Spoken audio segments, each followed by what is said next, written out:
Welcome, ladies and gentlemen. We're here in the humble abode of one of our elder brothers, one of the upper Hashiras. We have to prove to you guys I am 6 foot with no shoes on, and this is our younger brother. That's because I'm 6 foot no shoes on. You're like 6'1". No, I'm not 6'1". Anyway, so we're just making this video, show you guys. This is like when the fam comes down, we get to eat at our brother's house, have a nice feast. We're gonna grill some chicken. We got some bacon cooking right now, some onions being chopped. If you don't know how to chop onions, this is how you chop onions. I'm just kidding, man. Basically, this is how you chop onions, alright? But, so most of you don't know, most of you do know, World's Strongest Man is this week, so we kind of want to talk about that. But first, he's just got a new card today. He's been doing his research all week. He finally got it today, so super happy for him. He's able to enjoy that. But anyways, so nitty-gritty. World's Strongest Man. So much has happened since Tuesday. Brian Shaw And made his 12th consecutive finals appearance. I was sweating bullets for that, honestly. I was keeping Brian? up with that. If Brian, if you ever see his video, bro, huge fan, brother. But anyways, so a bunch of the guys that made it through, it was probably the most stacked lineup out of all World's Strongest Man this year. And obviously the dark horse who nobody really knew about was Mr. Hooper. And just seeing him in his first World's Strongest Man comp is like, it's like you rarely see that for someone who's never been a World's Strongest Man to be able to dominate in such a very, very hard group. And so they just competed, and obviously, like, I got my favorites to win, but due to the fact of how many good people are in this lineup, Well, I guess we can talk about the ups and the downs.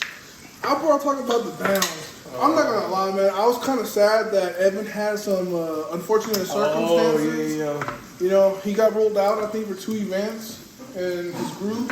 So he was already starting with like 2 feet behind his back.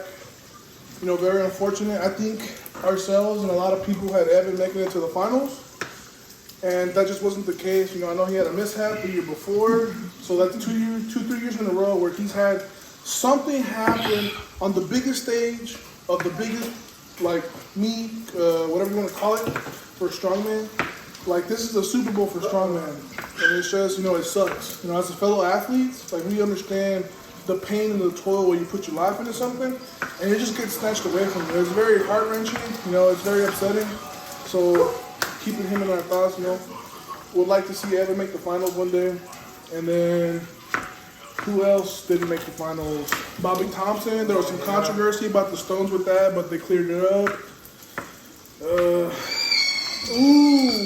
Kevin Ferris did not make the finals. Don't give me started. We're really hoping Kevin made the finals, you know. So many people that I want to make the finals, unfortunately, like I said, this lineup this year was so stacked that everyone had to fight. Well, obviously Tom and Luke were able to. We'll get into that later. Yeah. But some juicy details just happened. Just had to happen the day before it actually started. But here's who made the final, and obviously today was day 1 of finals, and I haven't really looked up much on what was going on there. But whoever made the final was Brian Shaw, Martins, Tom, Trey, Luke, Maxime, Aitor, Novikov, Mitchell Hooper, and then Gabriel Reun. So obviously, like, these guys made it to the final for a reason. Like I said, these guys are some of the best. Who surprised you the more? Gabriel Reun, bro. I went to the Shaw Classic last year, and that dude, I mean, I don't mean this disrespectfully, but he didn't really perform well. I know he's a newcomer on the block, has a lot to learn, but he's definitely put the work in, and it's very evident in him making the finals this year. Like, that was by far the biggest surprise for me, was that Gabriel Reun made the finals, because I saw him compete against these same guys in Colorado not too long ago, completely outclassed, but in a short amount of time, he managed to just turn things around and make it to the finals. Like, that was very surprising. But hey, all the power to you, buddy. So, I really don't know who's the points in the lead right now for the final. Do you have any predictions on who you want to win? is the most liable to win. Like who can, like there's so many variables that come into like these guys and how they win, and just how you have to approach a comp like this. Like this is World's Strongest Man is like the most highest accolade. I believe what just right above Arnold's. Yeah, it's like World's Strongest Man, Arnold's, and then like the OSG, whatever you want in there for me. Yeah. So it's like there's so much work and effort that put into these comps that it's honestly very saddening that when you see guys you hope to see the final don't make it. And as competitors, as strength athletes, we kind of understand the amount of toll that takes on the athlete. So it's very, very nice to be able to see this. I'm not gonna lie, I like to see Tom, Luke, obviously, because they're brothers. I want to throw in a freaking monkey wrench here, bro. If Tom and Luke both go first and second, I think that's gonna create a lot of speculation, and a lot of people are gonna piggyback off what Mr. Mark Boyd is recording in the conversation between him and Luke. Because, you know, if those events were strategized for them to be 1 and 2 or 1, 2, and 3, that's kind of, you know, I kind of feel for the rest of the guys. To the average person, it's very sus. It's very sus. Very sus, but we know, I mean, I've honestly looked more and invested more time in a strongman than I do powerlifting. Like, I've grown up since I was like 14, 15, we've known about strongman. We've always kept up with them. And I love strongman. I really do. I love the competitiveness and just what they do. Like, that's so striking. Like, that motive. Like, honestly, that's very pulling, you know, to do strongman, just to compete with those guys. It is a different game, a different field. But you want to get into... So, the day before World's Strongest Man, Mark Wood had released this recording of Luke about, you know, speculation of like them fixing something for Eddie. But I honestly don't even believe any of that. I think that's a bunch of baloney. I think these guys work hard and they earn everything that they have through their performance. The results speak for themselves. Obviously Luke, I mean, who wouldn't want help from, you know, the people? It's like a supportive system. You know, like you help them help you. There's nothing wrong with that at all. I think out of everything Luke said, everything is completely understandable. Like the fact that they're getting paid to strictly stay to one federation, nothing wrong with that. If you have a problem with that, then you don't want these athletes to better themselves. You don't want them to have a more professional career. Funds, right? Like, this is very important for strength athletes. I can testify to that to myself. But I can testify.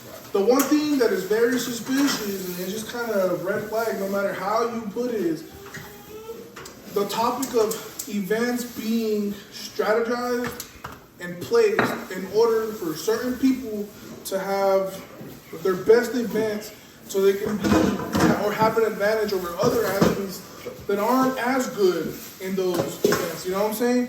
I think like that's a little unfair, and especially with how strongman's becoming more of like a conditioning sport, like less static, more movement and stuff like that. Like there's a bunch more smaller athletes who just don't have like the size or the static strength that like Eddie had, Brian had. You know, I feel like that's a big reason why Brian's hasn't had a lot of luck recently. And it's because they've been moving away from stuff that he's good at or decent at, and they're kind of shifting it towards this new crop of guys like Alexi, Tom, you know, like they're more well balanced. But I mean, like, obviously you guys can speculate and have your own opinion to what that is. But I mean, at the end of the day, I do think that everyone has the right to earn partnerships and sponsorships like that. So if you have something to say with that, then I mean, like, you're not for the sport, you're not for any sport. Like, it's like signing a contract with the New England Patriots or some NBA team. But so I think it's 2 days of finals. Tomorrow is the last day. Honestly, I wouldn't be sad who comes out 1, 2, and 3 because all of them are such, like the caliber of athletes that they are, they're all good enough to win. So, but I would be the most happiest if Brian Shaw were to get his 5th one. I think everybody knows that 5th title, not many people have it. I think Mariusz Pudzianowski is the only one who has, Pujanowski and somebody else has 5, doesn't he? Only one has 5. Only Pujanowski has 5 titles. So for Brian to win his Because his Brian fifth and one, Junior's retired at 4 each. yeah. So if Brian were to win his 5th one, that would be such a, I don't know, it'd be a great thing to happen in my opinion. But you have anything else to say about that? No, but I think this is a good place to cut the video because obviously we have more days on the meet, the performance. Yeah. So we're gonna try to give you guys updates as we go. But guys, it's been a pleasure for the journey. For if you watched the end of this video, one more point. Well, next video will be Monday's video or squad session. You how many weeks out now? I pretty much leave next week. I leave in 7 days. I leave in 7 days in South Africa, so it's really getting real right now. I have 2 more weeks of actual training left. And so, you know, with every meet in powerlifting, you're kind of banking on your next meet. Your next meet is your biggest one. So, unfortunately, with my brother, like, he's got some little tweaks, but he's more to, 75%. He's really working on that right now. And so, for me, gotta go out there, put my best performance, the best that I can, my abilities. But other than that, if you made it this far, my brother said, I better subscribe. Like If y'all don't like seeing 2 brown boys, well, 1, 2, 3, and then a couple other ones you saw before his video. If you don't support us, you're racist. Anyways, guys, if y'all want like SPD stuff, use this link, Jack Factory code Jesus. They're all gonna be in the description. Thank you guys so much. I hope you guys like this kind of more stuff with our brothers and our beautiful nephew here. More family stuff. So please subscribe, and we'll catch you guys in the next one.